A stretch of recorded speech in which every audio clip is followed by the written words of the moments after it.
Well planned तरीके से सरकार ने झूठा मुकदमा बना के उनको गिरफ्तार किया। उनकी मिसेस गई हैं वहां पर, सुप्रीम कोर्ट को इस पर तत्काल सुनवाई करनी चाहिए। अखिलेश यादव जी ने भी बात की है इस विषय पर, आवाज राहुल गांधी जी ने भी उठाई है। आर भारत का जो वो है पत्रकार, उसके लिए सुप्रीम कोर्ट बैठ के आधी रात को सुनवाई कर सकती है। जो सरकार इस देश के लोगों के लोकतांत्रिक अधिकारों को दफन करने में लगी है।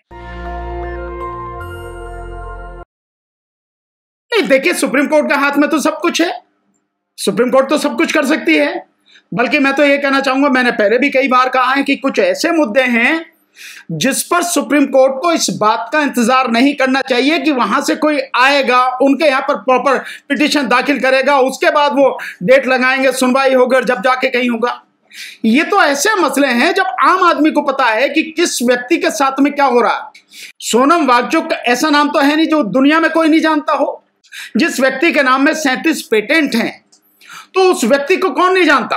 और जो देश के लिए काम कर रहा है लगातार, देश में पढ़ा है, मैकेनिकल इंजीनियर है, जितने इतना रिसर्च वर्क किया है, तो ऐसे व्यक्ति को अगर सरकार गिरफ्तार कर रही है पूरे मीडिया के माध्यम से, या हर किसी को जानकारी है, सोशल मीडिया के माध्यम से गांव-गांव तक जानकारी है, तो सुप्रीम कोर्ट को जानकारी नहीं है।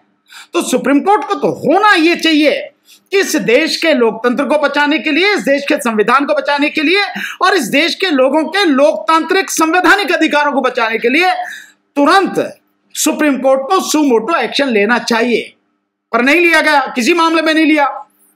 जो उनकी मिसेस गई हैं वहां पर, उनकी पत्नी जो है गीतांजलि जी गई हैं, मैं मानता हूं कि सुप्रीम कोर्ट को इस पर तत्काल सुनवाई करनी चाहिए। अगर छुट्टी हो तो भी, क्योंकि कोर्ट हर समय 24 घंटे कोर्ट है, जहां खड़े हो जाए वही कोर्ट है वो, तो तत्काल कार्रवाई करनी चाहिए और उनकी रिहाई के आदेश तत्काल देने चाहिए। क्योंकि ये प्राइम फेसी ही लगता है, देखने से ही लगता है कि सब कुछ वेल प्लान्ड तरीके से सरकार ने झूठा मुकदमा बना के उनको गिरफ्तार किया। कोई जानकारी नहीं दी गई, हेल्थ के बारे में नहीं जानकारी दी जा रही, ना मिलने दिया जा रहा है, क्या हो रहा है, कहाँ है, कैसे, कुछ भी हो सकता है, उनकी जान को भी खतरा हो सकता है। तो ये जानकारी क्यों नहीं दे रहे आप? जो घर के लोग हैं, उनकी पत्नी हैं और परिवार के जो लोग हैं, उनकी टीम के जो लोग हैं, आप उनको जानकारी क्यों नहीं दे रहे हैं? बाकायदा आपको तो बुलेटिन रिलीज करना चाहिए कि भाई सोनम वांगचुक को गिरफ्तार किया, गिरफ्तार करके हमने यहां पे रखा है और ये उनकी स्थिति है।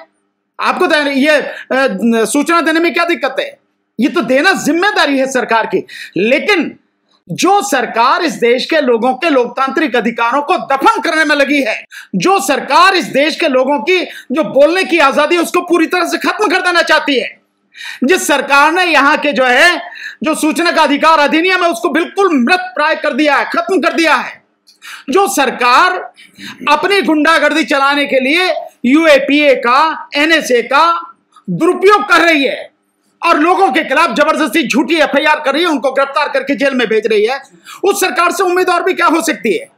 इसीलिए तो जो हमने सुप्रीम कोर्ट से जो बात करें कि सुमोटो एक्शन सुप्रीम कोर्ट को ऐसे मामले में लेना चाहिए, ताकि सरकार की जो गुंडागर्दी है, सरकार की जो तानाशाही है, उसकी जो बदतमीजियां हैं, इस देश के निर्दोष लोगों को बचाया जा सके।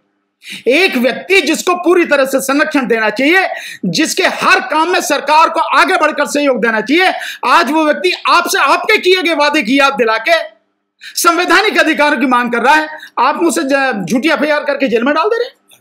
ठीक है sir, Sonam Wangchuk minus degree में रहने वाले शख्स हैं और उनको जोधपुर में सबसे गर्म स्थान पर ले जाकर बंद किया गया। निश्चित रूप से इसके पीछे कहीं ना कहीं ये मानसिकता होगी, उनको प्रताड़ित करने की मानसिकता होगी।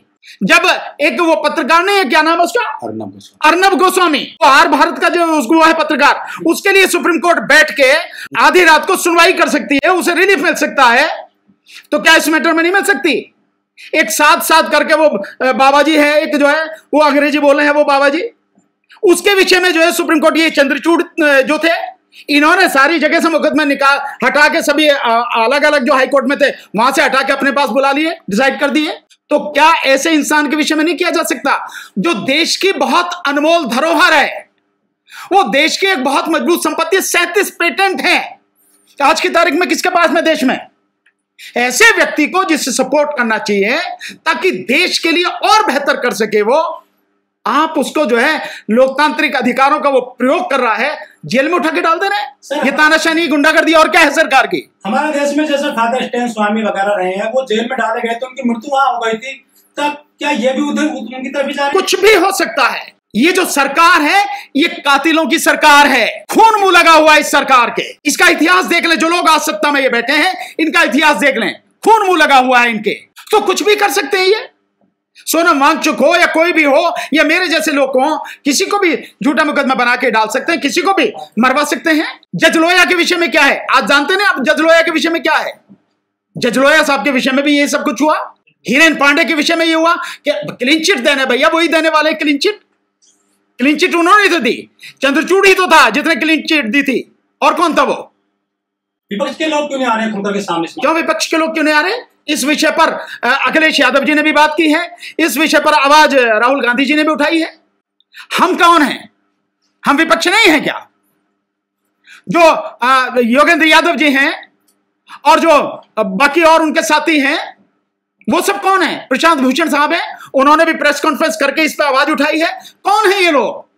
क्या विपक्ष का मतलब आप ये मानते हैं कि पॉलिटिकल पार्टियां ही विपक्ष होती हैं? जो सरकार के खिलाफ, सरकार की गलत नीतियों के खिलाफ आवाज उठा रहा है, मैं मानता हूं कि वही विपक्ष है। लेकिन बीजेपी के कारण हुआ गया था, क्या ये राज्यसभा में आ सकता है? क्या बिल्कुल नहीं। कौन आ सकता है? कौन उसके लिए जिम्मेदार? उसके लिए जिम्मेदार कौन है? क्यों ऐसी परिस्थिति हुई कि ये सब हुआ? आपने उससे पहले सुना क्यों नहीं? और दूसरी बात यह है कि अगर ये सब कुछ हुआ है तो क्या वही लोग जिम्मेदार है? जो 4 लोग मार दिए गए, जिनको बुरी तरह से मारा गया है, पुलिस ने मारा है, वो लोग आखिर क्यों मरे? वो क्यों वो फूका गया? ये इन्वेस्टिगेशन का मसला है। तो क्या इन्वेस्टिगेशन हुई? कोई इन्वेस्टिगेशन नहीं हुई।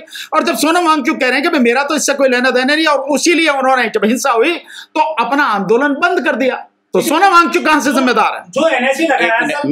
मैं एक जानकारी देता हूं। लद्दाख की पॉपुलेशन उतना नहीं है उतना जो भीड़ वहां पर हो। टोटल लद्दाख के पॉपुलेशन जो है 2,44,000, ठीक है जी। ये आधा आधा डिवाइड है कारगिल और लेह में। कारगिल और लेह में करीब करीब 75 किलोमीटर की दूरी है। सिर्फ लद्दाख के बीच में मात्र 50,000 की करीब पॉपुलेशन है।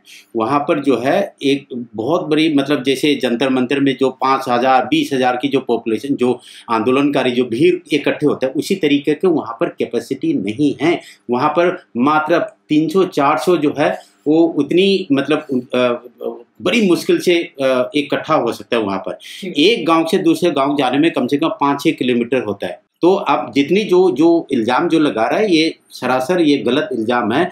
वहाँ पर पुलिस ने टीयर गैस पहले चलाया, उसके बाद छात्र जो है तितर बितर, मतलब इधर से उधर अनजाने में भागम भाग हुआ। तो अगर ये बताइए, जो बिना लाठी का, बिना हथियार का जो आंदोलन कर रहे हैं, उसमें अपने टीयर गैस और बंदूक कैसे चला दिया? जो एनएसए लगाया, क्या वो चार्ज वहाँ बनते हैं? बीजेपी कार्यालय जलाया गया था केवल। सोनम वांगचुक जो है ना, पहली बात तो उनके अगेंस्ट में अभी तक ऐसा कोई वीडियोज नहीं मिला है।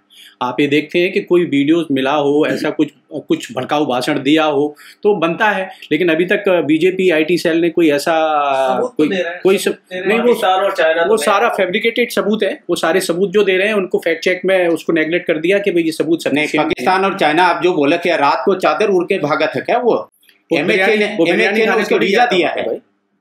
उसने रात को चादर उड़ के भागा नहीं है पाकिस्तान में। पाकिस्तान और चाइना तो मोदी जी भी गए, मोदी जी तो भाई साहब ऐसा है कि पत्रकार साहब, उसको MHA ने, मिनिस्ट्री ऑफ होम अफेयर्स ने उसको वीजा दिया है, उसको प्रेस कॉन्फ्रेंस में अटेंड, तो ऑफिशियल काम से गया है, कोई पर्टिकुलर, तो इसका मतलब काम नहीं था। अमित शाह जी जिम्मेदार है इसका। राष्ट्रपति को भी पत्र लिखा था, उनका भी कोई जवाब नहीं आया। नहीं, देखिए मैं ये मानता हूं कि पत्र तो किसी को भी लिख दो, लेकिन राष्ट्रपति तो आज की तारीख में, जहां तक मेरी जानकारी है, जो मैं समझ रहा हूं कि प्रधानमंत्री के यहां से किसी भी चीज की जब तक अप्रूवल नहीं होगी, प्राइम मिनिस्टर वो राष्ट्रपति कुछ नहीं कर सकते।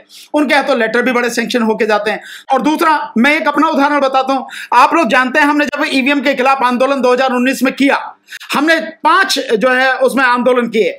हमने राष्ट्रपति को ज्ञापन दिए, बाकायदा 8-8, 10-10 पेज के ज्ञापन थे, और ज्ञापन दे के हमने उस पर राष्ट्रपति कार्यालय से बाकायदा रिसीविंग ली हुई है, मोहर लगी हुई है। आज हमारे पास वो रखे, आज भी हमने जब उसके लिए RTI लगाई तो राष्ट्रपति कार्यालय से आया कि नहीं, ऐसा तो कोई आपके यहाँ ज्ञापन नहीं आया हमारे यहाँ पे, ये RTI में हमारे पास वो भी रखे। तो राष्ट्रपति भवन का तो ये तो तब की बात है। तो वहां चिट्ठी लिखने से क्या होगा? कुछ भी नहीं होगा भाई। जो पास होके जाती हैं वो तो प्राइम मिनिस्टर ऑफिस से जाती है ना, और प्राइम मिनिस्टर सबके लिए जिम्मेदार है।